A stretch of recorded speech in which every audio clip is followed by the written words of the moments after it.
Well, good morning from McKenzie Mountain, kind of underneath the canopy where I keep the tractor. Not because it's raining today. I'm underneath here on account of just because the tractor makes a good stand for the tripod. And so I'm just there. There's my dog behind me. I can see him back there. He's just wandering. For whatever reason, he thinks the place to be is right behind me. So wherever I stand and whatever I'm doing, he's going to go find a spot right behind me. And so that he can be photobomb my pictures. Cola Bear, come here. Come on over here. Cola, come on. Come on. Or just sit down. Just don't think he needs to be in my pictures that much. So anyway, about I think 49 degrees right now and cloudy, overcast outside. Rained most of yesterday, off and on, kind of spit throughout the day. Warmed up, maybe the sky cleared up for a few minutes, but there was enough of a breeze it never did get warm. And I think it's only supposed to get to be 57 today is what they're forecasting.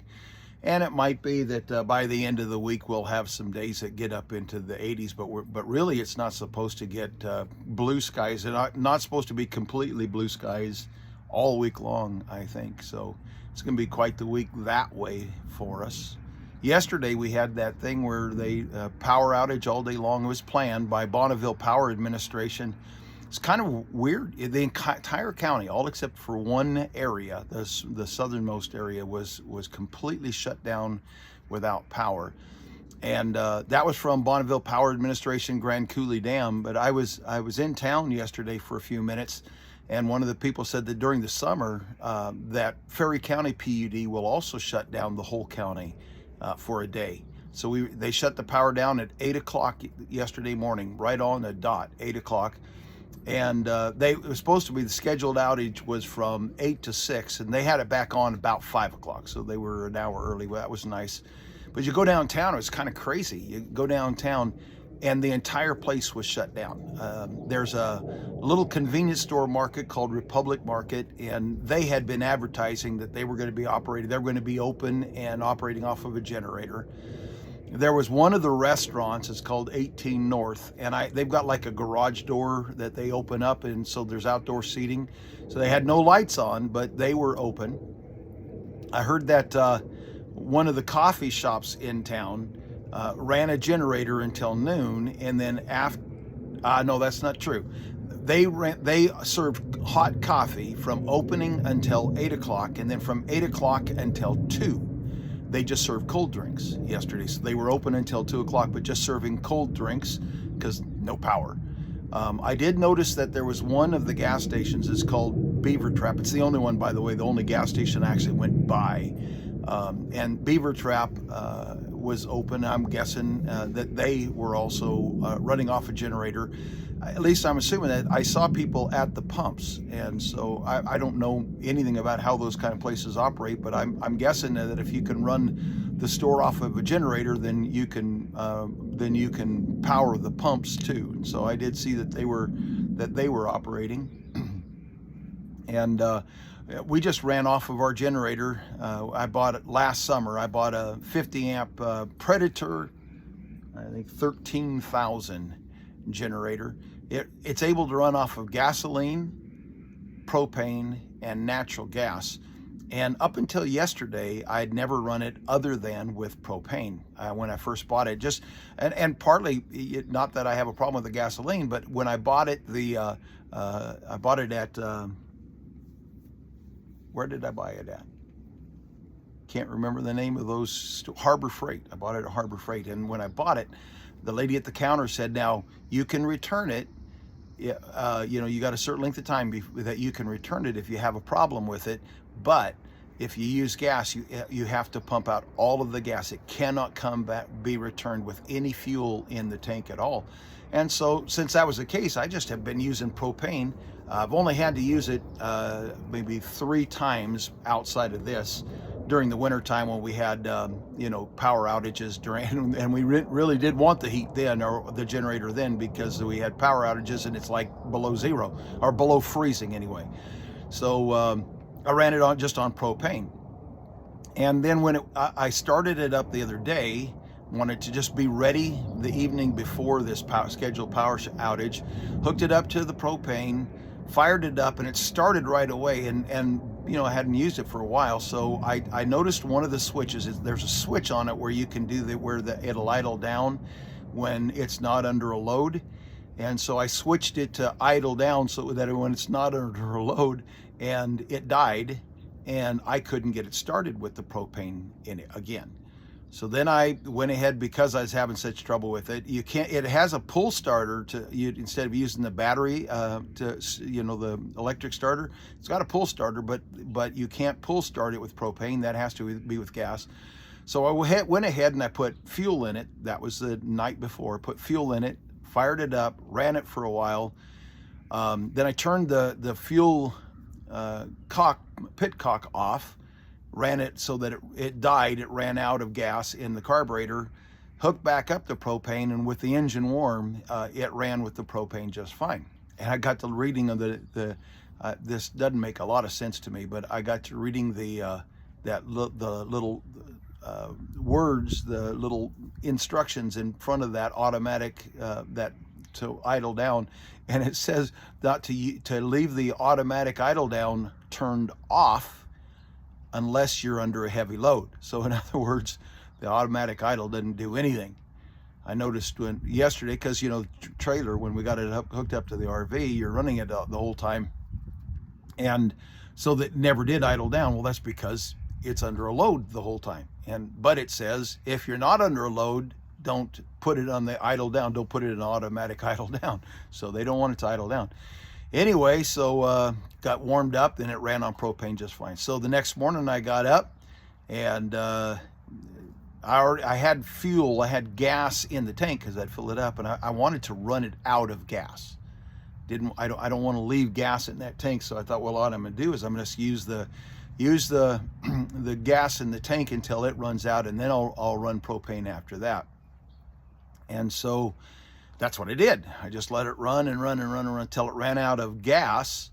But by that time, we were on to some other things we were outside working on our house and all of that, so I didn't really need to use the generator. So we just turned it off and just left it that way.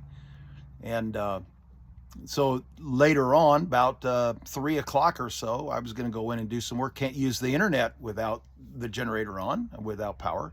And so I was going to hook it up to the propane. It would not start with propane, wouldn't start. So I went ahead, turned on the gas, put just a little bit of gas in it, turned it on, got it fired up, and ran the generator with gas until it ran out of gas. And then with the engine warm, I was able to hook the propane back up and run until power came back on propane. So I'm not sure what that's about. I'm going to have to figure that out a little bit, do some reading and some research and find out what's going on. I wonder if it might be that there's some sort of, with propane lines, they get some oils and they get bug stuff in them, and those propanos. I wonder if there might be something that's just kind of keeping it from getting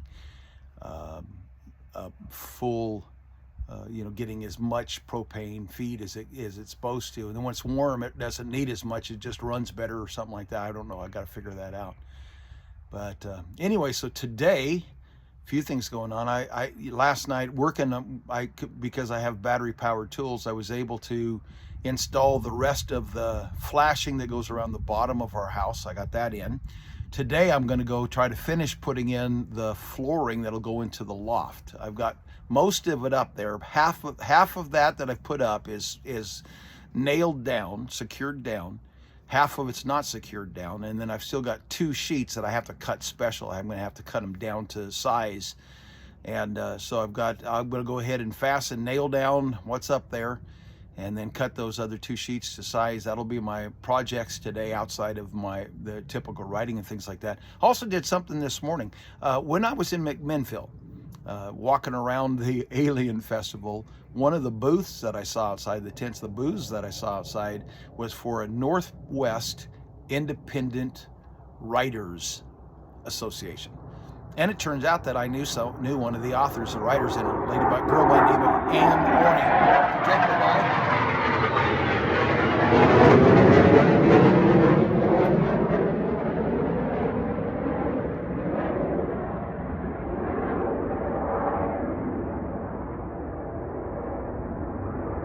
always thankful for our military service. In the area, we've got Fairchild Air Force Base about 2 hours south of us, and we've got Whidbey Island. That's for a drive, it'd be about an 8-hour drive to Whidbey Island, but those naval fighter jets over there fly over in this area very often as well, I know. And so but very thankful for Army, Air Force, Navy, Marines, Coast Guard. Thankful for our military people and the work that they do. Anyway, now I don't remember what I was talking about. All right, as I was about to say before the fighter jet came by, when I was at the Alien Festival in McMinnville, I went by a booth that was for Northwest Independent Writers Association. One of the writers, I noticed, it recognized one of the books. The authors was from a lady by the name of Ann Orney, and Ann was a young person, a teenager, in the church that I pastored in Astoria, Oregon, back in the 80s and the 1990s. And we've kept in contact over the years through Facebook mostly. She's asked some questions of me as her pastor, and I know she's become quite the media type of a person. She worked on radio for a while, hosting a